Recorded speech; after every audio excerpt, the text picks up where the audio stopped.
नमस्कार सभी सुनने वालों को। मैं सुशांत सिंह आज दिनांक 19 सितंबर 2020 को एक ऐसे विषय पे अपने मन की बात आप लोगों से साझा करने जा रहा हूँ जिस पे बहुत कम चर्चा होती है। मैंने इस चर्चा का विषय रखा है भाभी दिवस।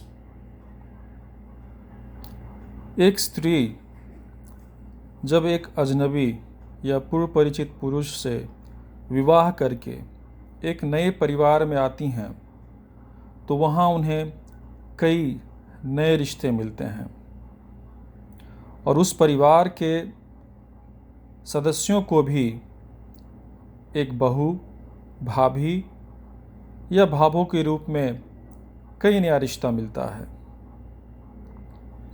मैं आज एक पवित्र रिश्ता भाभी के बारे में बात करना चाहूँगा। यूँ तो स्त्री रूपी हर रिश्ता मेरे लिए अनमोल और सम्मानीय रहा है और गाहे बगाहे हम उन रिश्तों को एक पर्व के रूप में मनाते भी रहे हैं।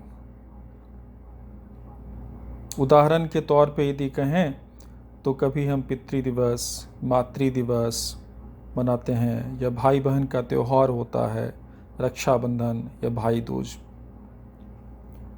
भाभी जिनका महत्व कई दृष्टिकोण से अति महत्वपूर्ण होता है हमारे परिवार में, हमारे जीवन में। संभवतः हम उन्हें सामाजिक रूप से एक पर्व या एक खास दिवस के रूप में नहीं मनाते हैं।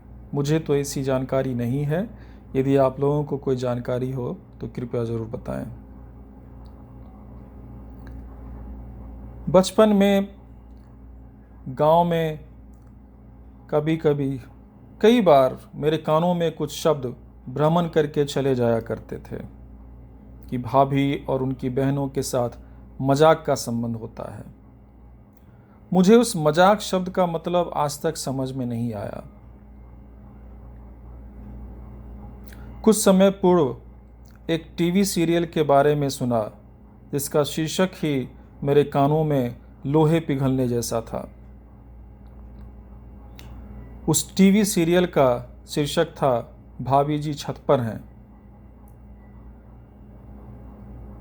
मेरे मन में एक बेचैनी उठी। मैं उस सीरियल की पूरी पटकथा जानने की मैंने कोशिश भी नहीं की। मुझसे वो बर्दाश्त ही नहीं हो रहा था क्योंकि मेरी नज़र में वो एक असम्मानीय ढंग से लिखी गई एक शीर्षक थी। जो भी हो, मैं उस विषय पे या उस सीरियल के बारे में परिचर्चा करने नहीं बैठा हूँ। बचपन से ही न जाने क्यों इस रिश्ते के प्रति एक अद्भुत लगाव और सम्मान रहा है। इस अद्भुत रिश्ते से मेरा पहला परिचय मेरे युवावस्था में हुआ। जिस प्रथम भाभी से मेरा साक्षात्कार हुआ उनमें मुझे माँ और बड़ी बहन के रूप में एक स्त्री, एक महिला दिखी। होली के शुभ पर्व पे मेरे हाथों पे लगे रंग या अबीर उनके चरण को ही समर्पित होते थे। उनका अथाह प्रेम, स्नेह, आशीर्वाद और शुभकामनाएं उस समय से लेकर आज तक निर्विरोध प्रवाहित हो रही हैं और मैं अपने आप को धन्य मानता हूं। फिर एक और भाभी का जीवन में प्रवेश हुआ। उनके दुर्भाग्यपूर्ण अपना कोई भाई नहीं था। जब वो ब्याह कर नए परिवार में आई तो एक रिवाज को पूरा करने हेतु जो एक भाई के द्वारा ही पूरा हो सकता था उसकी बात हुई। वो बात मेरे कानों तक पहुंची। मैं वहीं पर था और मुझे लगा कि कहीं उनको ये एहसास तो ना हो कि नए घर में आकर के उनका अपना कोई नहीं है। मैंने ये प्रस्ताव रखा कि मैं उनका भाई बन कर के उस पूरी रिवाज को, रस्म को पूर्ण करूँगा। मुझे नहीं मालूम था कि मेरी बात पे किसकी क्या प्रतिक्रिया होगी, क्योंकि मेरा उनसे कोई व्यवहारिक परिचय भी नहीं हुआ था। परंतु उनके ससुराल के सभी लोग मुझे जानते थे। खैर, समय बीता। एक और भाभी का मेरे जीवन में प्रवेश हुआ। दुर्भाग्यपूर्ण रूप से उनके भी अपना कोई सगा भाई नहीं था।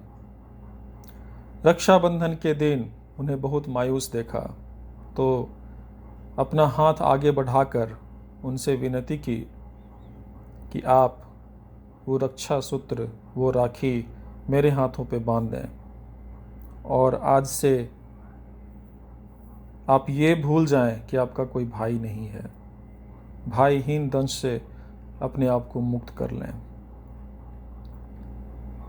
एक और भाभी जो उम्र में मुझसे छोटी हैं परंतु रिश्ते में मुझसे बड़ी हैं, मैं उनसे हर हमेशा लड़ जाया करता हूँ कि मैं आपको सादर चरण स्पर्श, सादर चरण प्रणाम ही कहूँगा और आपको मुझे आशीर्वाद ही देना होगा। ऐसे कई आशीर्वाद हैं मेरे जीवन में। किन्हीं के लिए बेटे तुल्य हूँ, किन्हीं का छोटा भाई, किन्हीं का मित्र और किन्हीं का सिर्फ देवर भी हूँ। मेरी नज़र में भाभी से सिर्फ और सिर्फ इसी तरह के रिश्ते संभव हैं। और जब बदलते समय में इस तरह की बातें सुनता हूँ या देखता हूँ तो बहुत मन विचलित हो जाता है। और यही कारण है कि आज मैं अपनी बात आप लोगों से साझा कर रहा हूँ। मुझे सुनने वालों से यही विनती करूँगा कि संभवतः आपकी भी भावना ऐसी ही होगी, किंतु अपनी इस पवित्र भावना से अपनी भावी को अवगत जरूर कराएं। मैं तो हर दिन या फिर जब भी मौका मिलता है भावी दिवस मनाते रहता हूँ। आप भी अपने परिवार में भावी दिवस मनाइए। याद रखें कि आपकी भी बहन किसी और की भाभी बनती है। पति या सास ससुर से नोक झोंक हो भी जाए, कभी देवर और भाभी में वो नोक झोंक स्थायी नहीं होता। ये एक भाई बहन या माँ पुत्र या माँ पुत्री जैसा रिश्ता है जिसमें अस्थायी नखरे या नोक झोंक ही हो सकते हैं। मुझे सुनने के लिए सहस्त्र धन्यवाद। यदि अच्छा और उचित लगा हो तो अपने अपने भाभियों को आज एक बार तो एहसास करा दीजिए कि उनके नए परिवार में उनका एक भाई, एक मित्र या एक पुत्र है जो इनकी रक्षा करेगा।